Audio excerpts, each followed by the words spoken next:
Halo, nama saya Agustin Darini. Saya mahasiswi dari Universitas Pelita Bangsa. Di sini saya akan menjelaskan sedikit tentang bagaimana menjadi investor saham. Pertama-tama kita harus tahu dulu saham itu apa sih.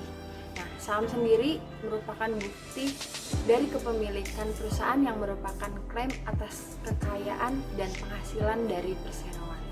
Secara umum, kenapa sih kita harus berinvestasi? Yang pertama, untuk menghindari adanya dampak dari inflasi.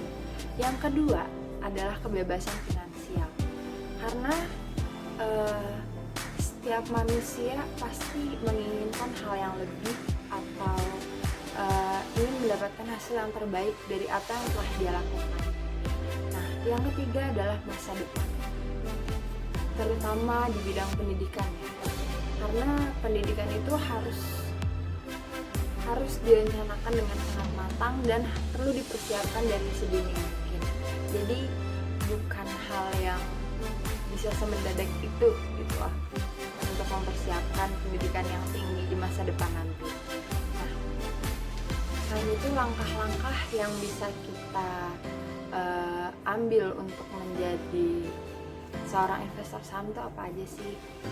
Yang pertama, kita perlu investasikan waktu kita dulu sebelum uang.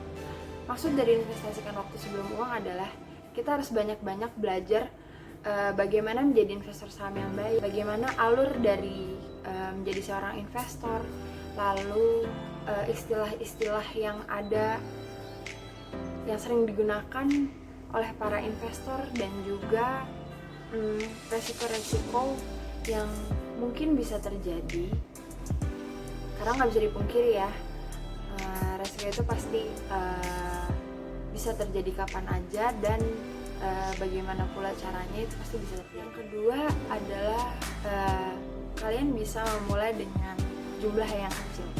Bukan yang nggak boleh berinvestasi dengan dana yang besar, tetapi di saat kita baru terjun, baru mulai, yang namanya resiko itu mungkin aja bisa terjadi.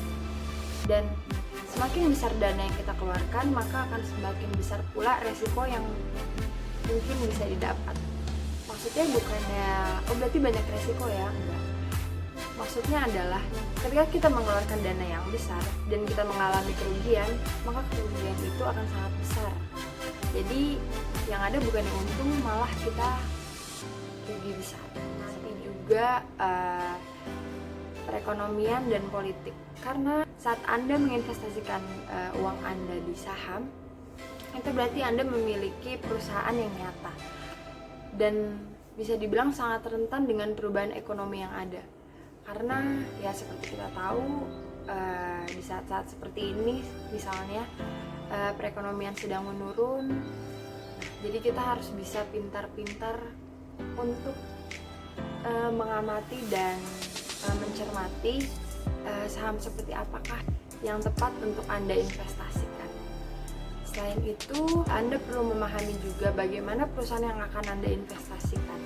Misalnya seperti penjualan atau mungkin perkembangan dari perusahaan tersebut dari tahun ke tahun. Apakah semakin meningkat atau semakin menurun? Nah, kita bisa amati bagaimana perusahaan tersebut, kemajuannya, apakah mengalami perkembangan yang baik atau malah sebaliknya. Saya akan menampilkan sedikit cuplikan bagaimana cara menjadi investor saham.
pilihlah investasi yang optimal. Jangan mudah percaya dengan investasi yang menjanjikan pendapatan lebih tinggi, karena return 30% saja sudah sangat besar, apalagi bagi para pemula. Nah, mungkin itu aja penjelasan dari saya. Semoga bisa membantu teman-teman semua yang mungkin mau terjun sebagai investor saham. Semoga membantu. Sekian dari saya.